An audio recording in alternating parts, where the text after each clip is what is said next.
Good evening and welcome to Gravitas. I'm Palki Sharma, Upadhyay. Let's get started.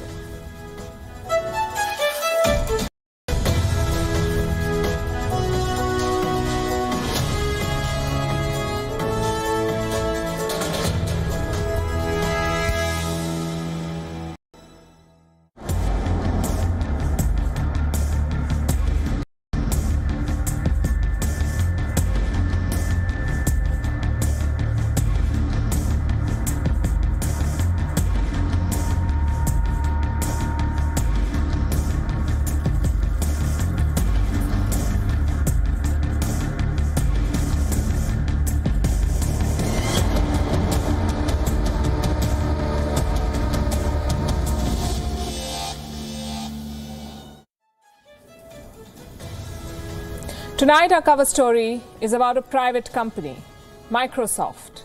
It has made corporate history, not for growth data or a new acquisition or some fancy valuation figure or any of the corporate benchmarks that companies vie for. Microsoft has made history because almost 80% of its shareholders voted against the management. 80%. What for? Women's safety. Safety at the workplace. Safety from predatory colleagues and bosses. These shareholders say that brushing sexual harassment cases under the carpet is not okay. Bill Gates, the founder of Microsoft, was probed in a Me Too scandal. What did the probe find? What did other sexual assault investigations in Microsoft find? Why should they not be made public? This is a rare and applaud-worthy case of corporate activism. It sets a precedent for others, both companies and countries. And that's another story we're focusing on, that we have been reporting on. China going to great lengths to cover up the sexual assault allegations of tennis star Peng Shuai. China has failed, its propaganda has fallen flat. The Women's Tennis Association has cancelled all tennis tournaments in China. We'll bring you a special report also on the show tonight. 2 Omicron cases found in India. As the new variant spreads, scientists try to establish if it's more dangerous or just spreads faster. Last Christmas, when London was under a strict lockdown, was Prime Minister Boris Johnson throwing boozy parties at 10 Downing Street? He hasn't denied the charge. Is Russia going to war with Ukraine? Does Joe Biden have a real strategy to deal with Vladimir Putin? Over 200,000 soldiers are on either side of the border waiting for orders.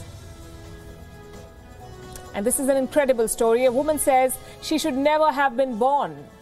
She sues her mother's doctor for allowing her birth and wins millions. We'll tell you more. We begin as always with Gravitas Global Headlines. The WHO has said more than 80% of the people in Africa are yet to receive their first COVID-19 vaccination doses. More than 80% of the population has not received even a single dose. Amid global fears over the new Omicron strain detected in South Africa. EU Health Agency warns that the Omicron variant of COVID-19 could cause more than half of all COVID infections in Europe in the coming months. A UN committee has deferred the decision on allowing the Taliban and the Myanmar junta entry into the United Nations, putting on hold their bid to get international recognition. China's foreign ministry summoned Japan's ambassador in Beijing for an emergency meeting after former Japanese Prime Minister Shinzo Abe said neither his country nor the United States could stand by if China attacked Taiwan. A senior U.S. State Department official says Washington would very soon announce new sanctions against Belarus over the migrant crisis on EU's border. Clashes have erupted along the Afghanistan-Iran border. The Taliban forces and Iranian soldiers reportedly opened fire at each other. Sources say there were casualties on both sides. The skirmish was later described as quote-unquote a misunderstanding. At least 2 car bombs exploded outside a prison in central Mexico. The explosion is said to be a part of a breakout attempt aimed to free 9 inmates of a criminal gang. Heavy rain pounded Colombia, causing rivers to overflow and highways to flood. Authorities said the torrential rainfall left 80 houses flooded and 7 people injured. No fatalities have been reported.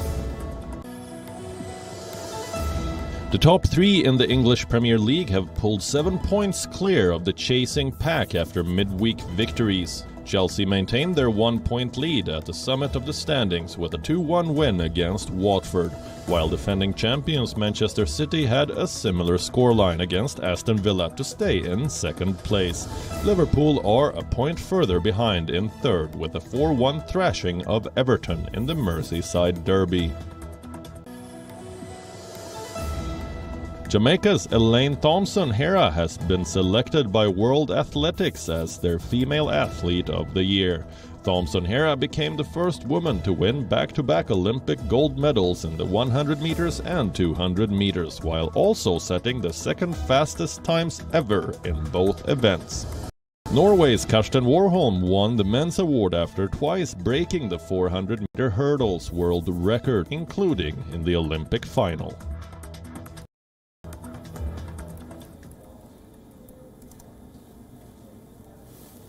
Tonight is not about politics, neither about policies nor the pandemic. Our lead story tonight is about people, about you and me, about creating a safe workplace for us. Did you know that we spend 90,000 hours at work in our entire lifetime? 90,000 hours. That's a lot of time. And feeling safe at work during this time is our right. But very often, there are colleagues and bosses who think they can violate a woman's right, violate her space and get away with it. Well, not anymore. On Gravitas tonight, we will show you how our world today is unafraid to call out powerhouses. How our world today is finally putting hashtag people over profit. We begin with Microsoft. The company's shareholders have set a precedent. They have forced the management to do more in sexual harassment cases. The shareholders have also sent a message to the rest of the corporate world that no matter who you are, no matter which cabin you sit in, women's safety is non-negotiable. Meet Bill Gates. You all know him. Bill Gates is the co-founder of Microsoft. His personal life is more colorful than Microsoft's logo. The Gateses recently got a divorce. Months before that, Bill Gates was in news for his questionable conduct at work. This man was allegedly making advances on colleagues, pursuing women at work, sending flirtatious mails, even asking colleagues out for dinner. Bill Gates reportedly told a female worker, "If this makes you uncomfortable, pretend it never happened." He was supposedly referring to dinner. Gates even had a sexual relationship with an employee. This was in the year 2000. Was the relationship consensual? We don't know. Gates' private office spokesperson has called it an affair that ended amicably. In 2020, a lot of Microsoft employees, both current and former, opened up to the press. They began speaking about Gates' quote-unquote predatory behavior at work. So what did Microsoft do? What most companies do.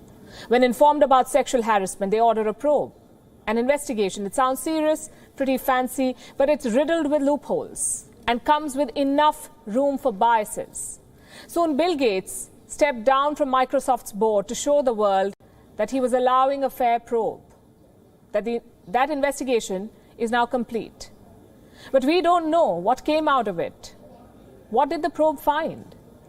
Was Bill Gates found guilty of harassment or assault? Microsoft simply won't tell. The report has been brushed under the carpet. And this was not the first time that Microsoft was protecting predatory bosses or shielding so-called valuable employees. During the Me Too movement, some employees had flagged sexual harassment at work. Even then, Microsoft conducted an investigation, the findings of which were never made public. So the company's shareholders decided enough is enough. There was an annual shareholders meeting on the 1st of December, and shareholders decided to step in and force the management to act.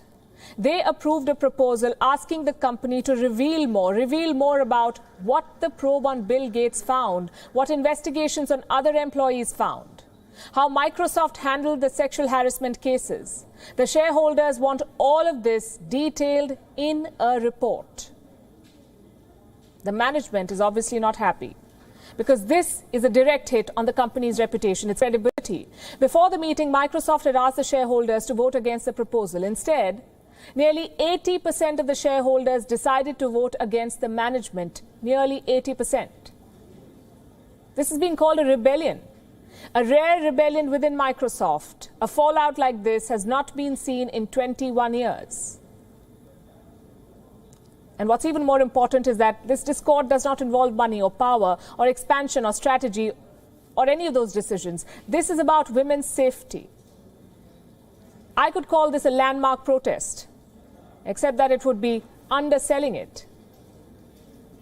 Do you understand the significance of this rebellion? By taking a stand on women's safety, Microsoft shareholders have sent waves across the corporate world. The message is quite simple. Women's safety is non-negotiable. It does not matter if you're Microsoft, if you're worth $450 billion, if you've shown years of steady growth, if your profits have been unaffected by the pandemic, if your stocks have fared well. None of this matters. If you as a company see nothing wrong in protecting predatory bosses. Investors today worry more about the environment at your workplace than your books. I will give you another example. Tesla. It's one of the world's most valuable companies. Tesla is worth $1 trillion. The shareholders should ideally be very happy, except they're not. Tesla too recently held its annual shareholders' meeting. There, a shareholder resolution asked Tesla to reveal details of its handling of harassment complaints. 46% of shareholders in Tesla voted for this resolution. Last year, only 27% did. Do you see the difference? Our world is changing. More people are unafraid to speak up today than they were the last year, or the year before, or during the Me Too movement.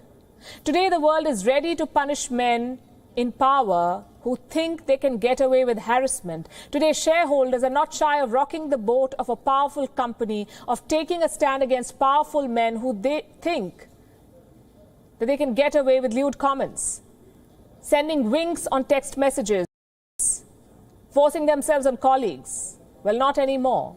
The days of hiding behind power are over. The days of hiding behind glass cabins are over. And it's not just executives who protect predators. Governments do it too. They can go to any extent to do this. Look at what's happening in China. It's been 30 days, 30. Exactly 1 month back, China's biggest Me Too scandal exploded.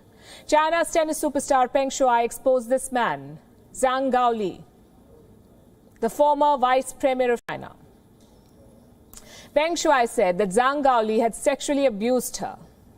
For 30 days now, the Communist Party of China has been trying to bury this story, to protect this man and to punish Peng Shuai.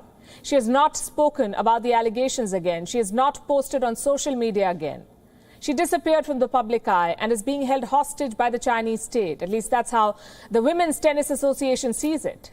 The WTA is rallying behind Peng Shuai, and now it has decided to punish China. The WTA has cancelled tennis in China. This is very important. No tennis tournaments, no high-profile matches. Women's tennis has effectively banned China as the host. I have the statement from Steve Simon, the chairman and CEO of Women's Tennis Association. And this is what it says. Chinese officials have been provided the opportunity to seize this censorship, verifiably prove that Peng is free and able to speak without interference or intimidation, and investigate the allegation of sexual assault in a full, fair and transparent manner. Unfortunately, the leadership in China has not addressed this very serious issue in any credible way. As a result, and with the full support of the WTA Board of Directors, I'm announcing the immediate suspension of all WTA tournaments in China. This is a major indictment for China, a serious loss of face. It has embarrassed the Communist Party, and it's not helping itself, the party. Beijing's amateurish propaganda drive is pushing it deeper into the pit. Look at how China responded to the WTA ban today. The Global Times published a piece, the one on your screen. It says, the WTA's decision is a backward step rooted in political speculation. Backward step. Typical Global Times. Discredit the other side instead of addressing the issue. Only this time, they were not very confident about the power of their propaganda tools. The Global Times did not post this editorial on its website. It did not show it on their Weibo page or WeChat accounts. Basically, this piece, this rebuttal, was missing from the Chinese internet. The only place where this editorial exists is Twitter. If the Global Times is convinced that the WTA is wrong, why is it hiding its criticism from mainland China? Why not tell the people of China about it, about the backward steps of the Women's Tennis Association? Well, they won't, and I'll tell you why. Beijing wants to erase this story from China. They're rattled by this ban. The Chinese Foreign Ministry was asked about the WTA statement. The spokesperson barely gave a response. Listen to this. We have already answered your question, and I'm willing to reiterate again that China has always firmly opposed the politicization of sports. What happened here? The wolf warriors are mumbling non-answers in China. China has lost the narrative war. Their propaganda campaign has failed. First, they tried to hide the assault. They couldn't. Peng Shuai's Weibo post breached the Great Firewall of China. Then Beijing planted this dubious letter in Peng's name. It said everything is fine and the allegations of sexual assault are not true. Nobody was convinced. Then came some videos, the so-called proof of life. These, Peng Shuai out and about in Beijing, going to a restaurant with friends and attending a tennis event. The International Olympic Committee participated in this charade.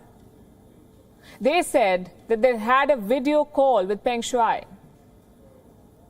The IOC, remember, is preparing to hold the Winter Olympics in Beijing in 3 months from now, and they're now doubling up as China propaganda machine. They claim to have spoken to Peng Shuai again this week. Let me read out the statement of the International Olympic Committee. This is what they say. We share the same concern as many people and organizations about the well-being and safety of Peng Shuai. There are different ways to achieve her well-being and safety. We're using quiet diplomacy, which, given the circumstances and based on the experience of governments and other organizations, is indicated to be the most promising way to proceed effectively in such humanitarian matters. This is what the OIC says. Once again, no mention of the sexual assault, no demands for an investigation into what Peng Shuai has said. The IOC does not even acknowledge the charges against Zhang Gaoli. There's a vague allusion to humanitarian matters in China. Why is the IOC doing this? Because for them, the bottom line is more important. Unlike the WTA, the IOC has chosen profits over principles. It doesn't want scandals like these to hurt the Winter Games in Beijing, an event that is already tainted because of the genocide in Xinjiang. China does not admit it is persecuting Uyghurs. Neither does it acknowledge the allegations about Peng Shuai, and the IOC is happy to play along. Peng Shuai is a 3-time Olympian. Today, she is being held hostage in her own country, and one sports body has shown the rare courage to stand up to China. It is putting millions of dollars in potential earnings on the line. The WTA is standing up for a sports person. The IOC is not. We need more voices like the WTA. More world bodies and countries that show the spine to call out China and boycott the genocide games. And leaders just can't keep talking about making China pay. They need to show tangible action. I say this every day, otherwise the world will keep paying the price for China's mistakes. Like the virus from China, we haven't been able to shake it off. It refuses to go away. 1 week ago, a new variant rattled the world. 7 days later, Omicron has spread to 30 countries, including India. 2 cases of the Omicron variant have been reported in India. One of them is said to have had no travel history. What does this mean? Is this variant deadlier or just spreads faster? Will Omicron force countries to lock down again? Our next report explores. It was found just a week ago. But Omicron has already reached more than 20 countries. India is the latest country to detect Omicron. The southern state of Karnataka has found 2 cases. Both are men. The 66-year-old patient had traveled to South Africa. The other patient is 46 years old. He is a health worker. None of them are showing any severe symptoms. The United States, too, is reporting its first cases. The California and San Francisco Departments of Public Health and the CDC have confirmed that a recent case of COVID-19 among an individual in California was caused by the Omicron variant. We knew that it was just a matter of time before the first case of Omicron detected in the United States. Omicron is now spreading across the globe. Scientists are playing catch-up. They still don't know about the full capabilities of this variant. Many suspect Omicron is more transmissible than Delta. More data is needed to verify this theory. But the initial panic seems to have subsided. There's no evidence to suggest that Omicron is making patients more sick. The WHO says most cases found so far are mild. Europe agrees. All the Omicron patients in the region are either asymptomatic or showing mild symptoms. That's reason to be optimistic, but not to let your guard down.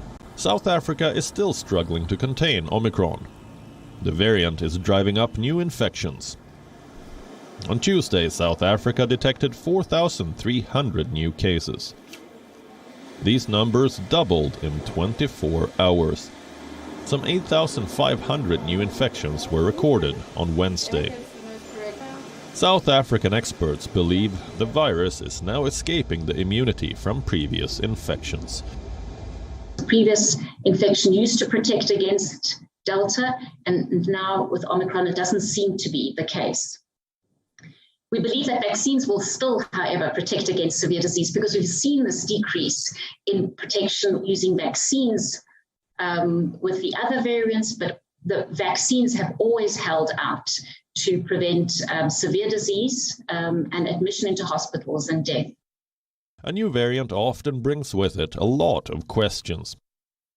The case of Omicron is no different. But whenever a new variant of concern is detected, it always leads to more cases. Omicron has infected more than 300 people worldwide already. If this variant keeps traveling at the same pace, those numbers will certainly go up. Bureau Report, WION. World is One.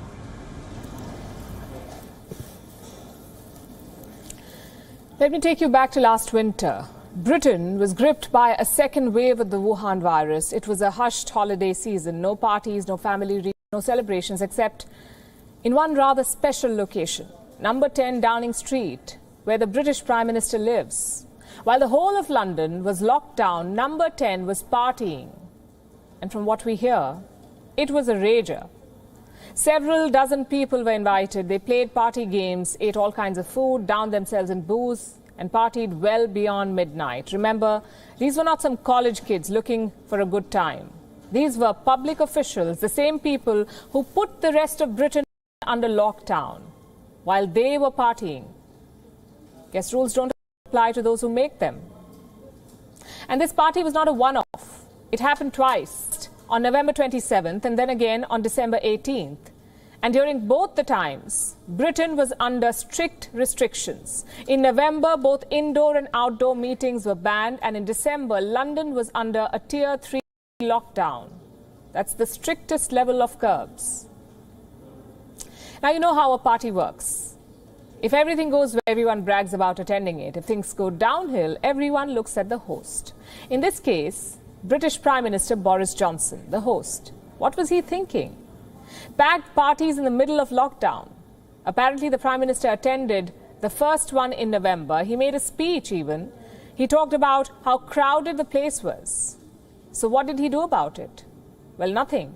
He left after a while.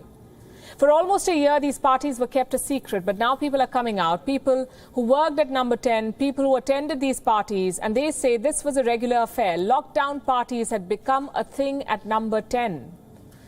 Even Boris Johnson does not deny it. Listen to this. As millions of people were locked down last year, Was a Christmas party thrown in Downing Street for dozens of people on December the 18th? Prime Minister. Mr. Speaker, I can tell the right honourable gentleman is that all guidance was followed completely during Number 10. And can I recommend to the right honourable gentleman that he does the same with his own Christmas party, which he's advertised for December the 15th, to which unaccountably he's failed to invite the deputy leader, Mr. Speaker.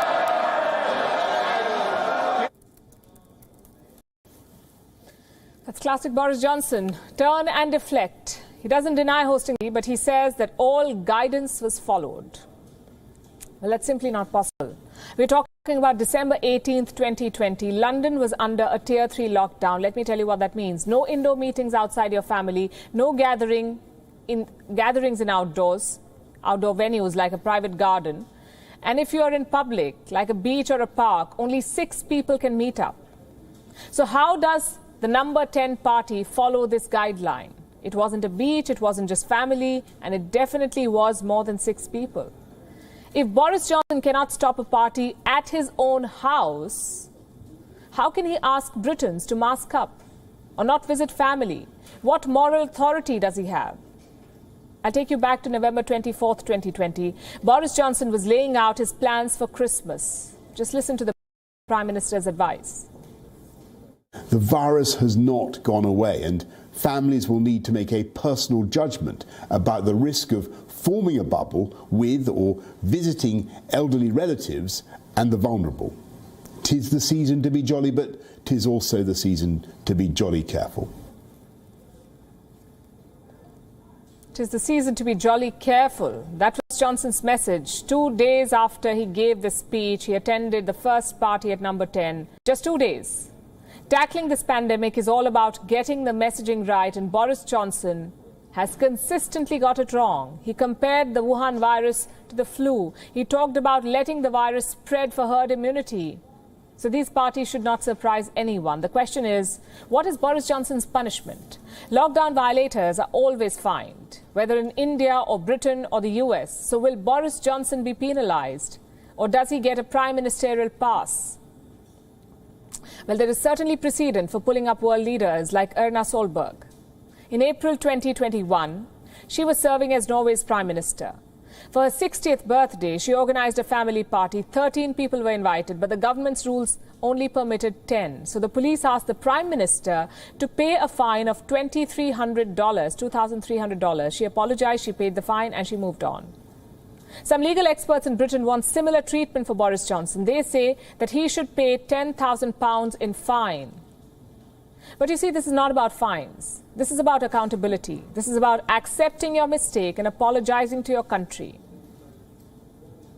That's more damaging in politics. Because if you let politicians get away with fines, they'll open a new bank account just for that. Elsewhere in Europe, the murmurs of war have returned. And this time things are serious. 90,000 Russian troops are camping near Ukraine. They could invade any moment. And miles away in Stockholm, the diplomats are talking a last-ditch effort to stop the war. In the past, this has always worked. Russia sends troops, the West threatens sanctions. There's a lot of saber-rattling, but ultimately Russia steps down. This has been the template. So what's different this time? For starters, Vladimir Putin is behaving a lot more strategically this time. There was a similar build-up, remember, in April and March this year. But that was about sending a message. Testing the new US president, that's what Putin was doing. So all the troop movements were done in broad daylight. It was showboating, not strategy. But this time, the deployments are secretive. They're mostly happening at night. What is Ukraine doing in response? Their army is holding a military drill near Crimea. President Volodymyr Zelensky of Ukraine is refusing to back down. On Wednesday, he promised to liberate Crimea from Russian control. For Moscow, that's war. The Kremlin claims that Ukraine has sent 125,000 troops to the border. We cannot verify this claim, but if true, that's more than 200,000 troops on either side of the border, camping and waiting for orders. Clearly, we need diplomacy to pull through.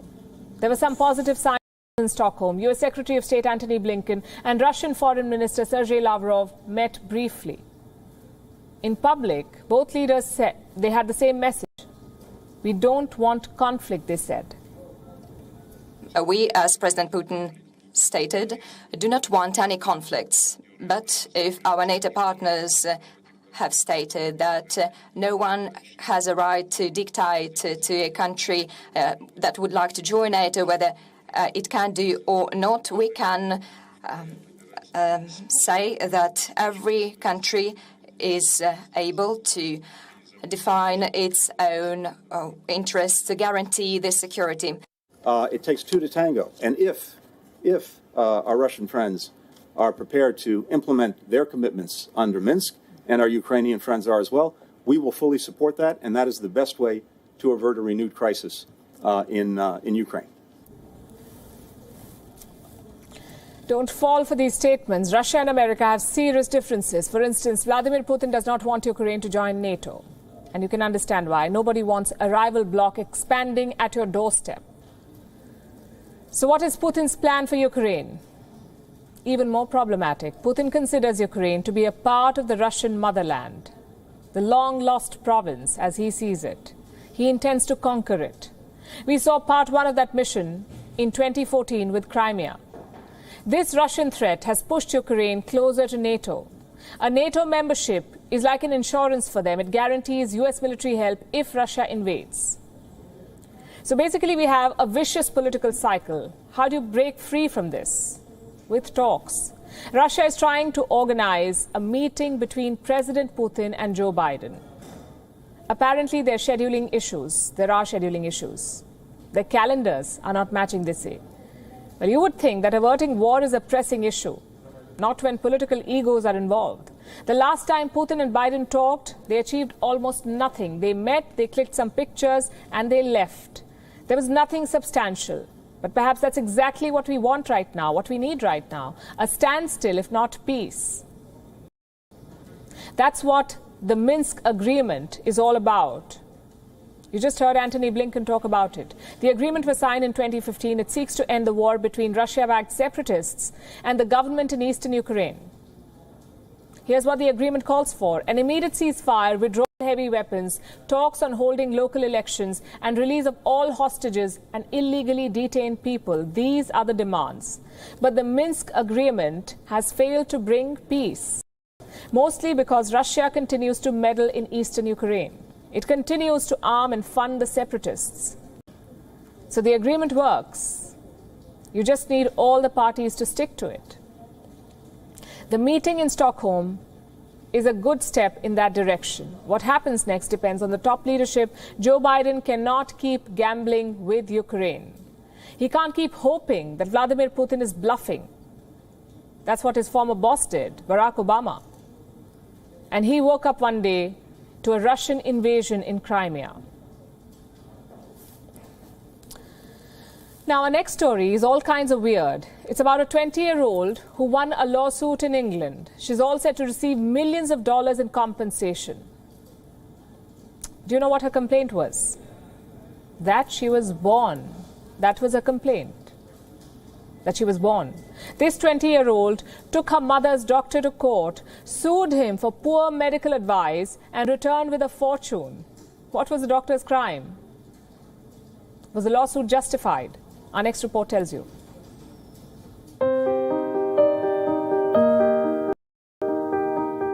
I should never have been born. Sounds like a dramatic line, doesn't it? Music or plays. But will it work in court? Does arguing against being born work as a legal defense? In this case, it did. Meet 20-year-old Evie Toombs. She's a show jumper in Lincolnshire, England.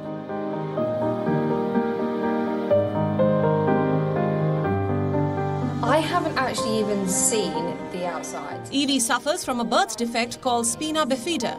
It basically means there is a gap in her spine. Treatments can help, but there is no cure. Evie has spent days in the hospital, sometimes hooked onto tubes for 24 hours a day. She says it's all her mother's doctor's fault. This is her case. Evie's mother was not prescribed vital supplements by her doctor, specifically folic acid. As a result, Evie was born with a split spine. But what else could the doctor have done? Here's what the judge says. Evie's mother was not advised in accordance with the guidance to take folic acid prior to conception and for the first 12 weeks of pregnancy. In the circumstances, there would have been a later conception which would have resulted in a normal, healthy child. The judge sided with Evie Toombs. She's all set to get millions of dollars in compensation. Her winning argument? I should never have been born. It's a case that bends the laws of nature. Better medical advice may have led to a healthy child. But would that child have been Evie Toombs? Too complicated for a Thursday. As for the doctor, he still denies liability. He says the medical advice was reasonable. Whatever the truth, the lawsuit could set a precedent for all doctor-patient interactions. To cover all bases, doctors may start over-prescribing. They may refuse to take complex cases to avoid suits. As they say, litigation is a pit, and medical litigation is an endless pit. Bureau Report, WION, World is One.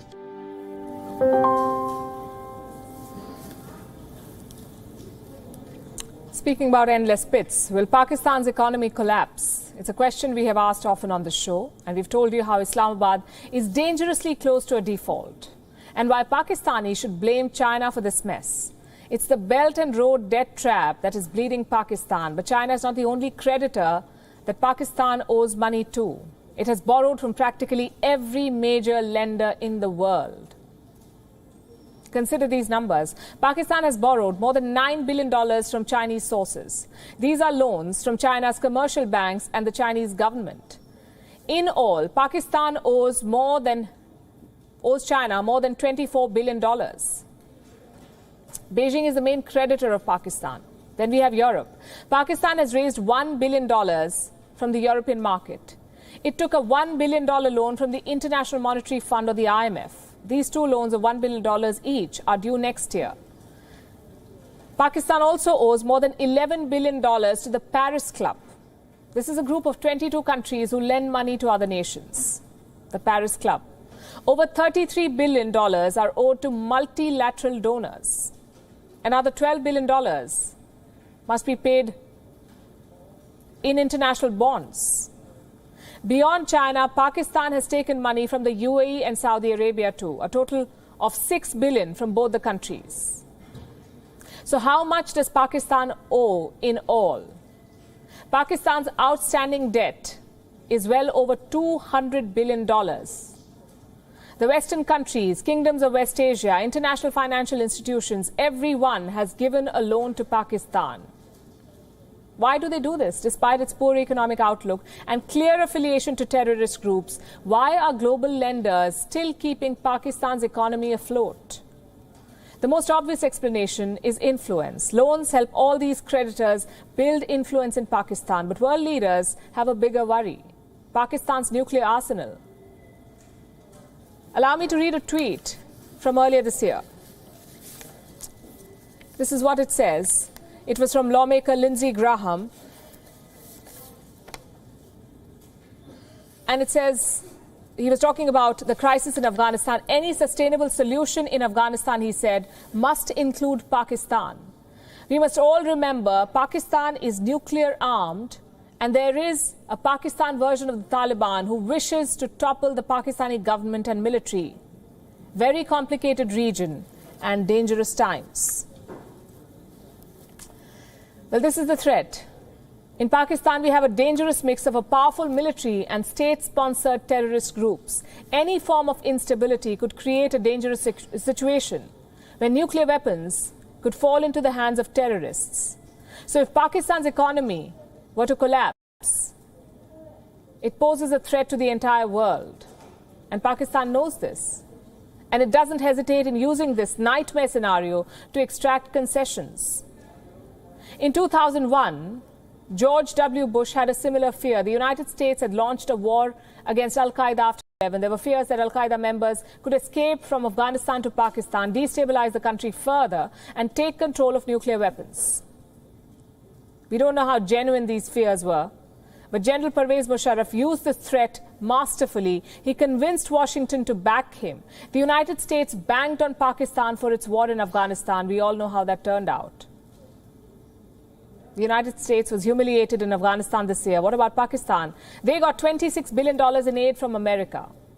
But the threat still remains thanks to America's botched up exit. Afghanistan still remains an unstable state, and an out-of-hand Taliban could become more ambitious after this win. Former U.S. National Security Advisor John Bolton issued a warning a few months ago. He said the Taliban could very well attempt to take Pakistan's nuclear weapons. And this nightmare scenario is what keeps the funds flowing into Pakistan. The global community indeed faces difficult choices. It cannot afford an unstable Pakistan, more unstable than it already is. At the same time, it cannot just keep lending money to a terror state. The world's leading powers should use these loans as leverage, demand an end to terror sanctuaries in Pakistan. They promise to keep the Pakistani economy afloat. Because unless that happens, there will always be a threat of terrorist groups dipping their hands into the nuclear cookie jar of Pakistan. Now it's almost 10 p.m. IST. Did you eat your dinner?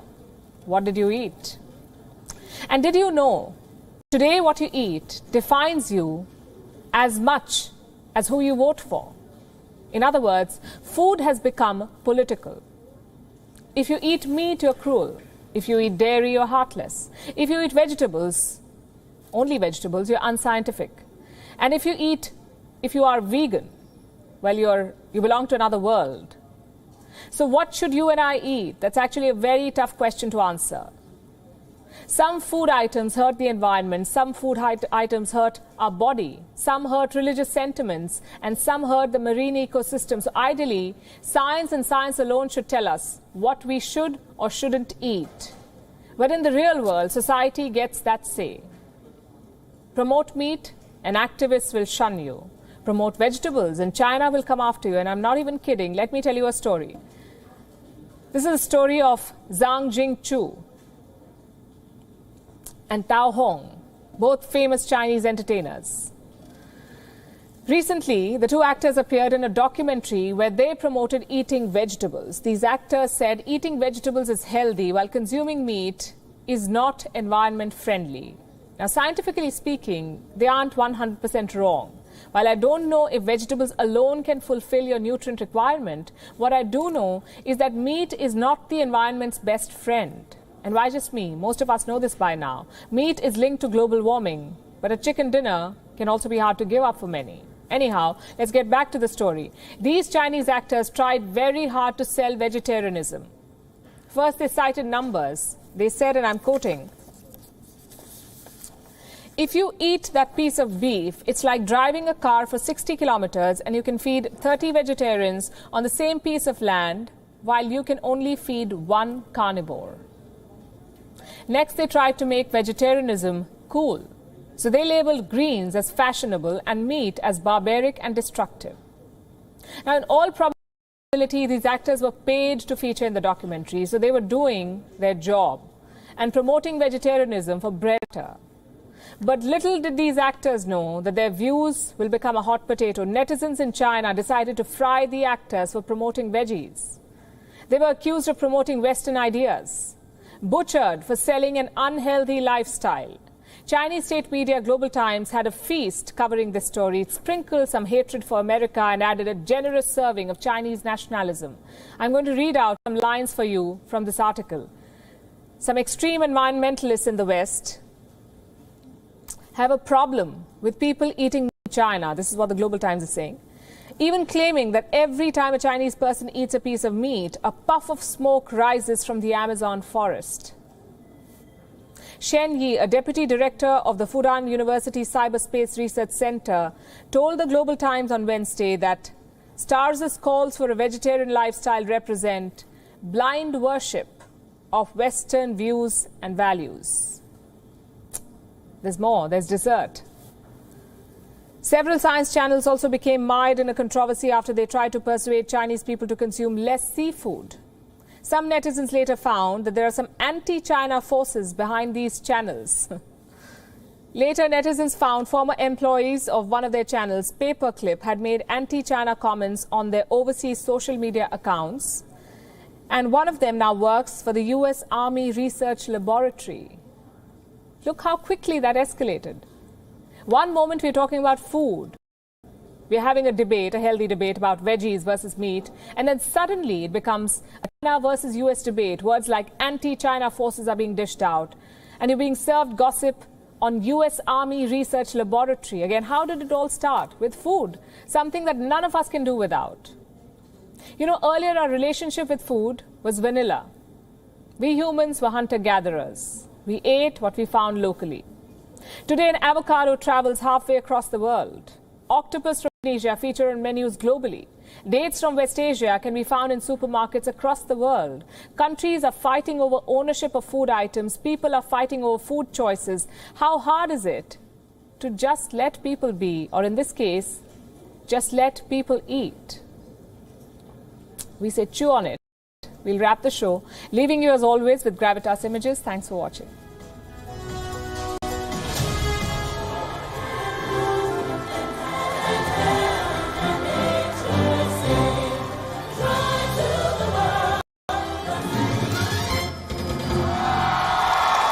Ba ba ba ba ba.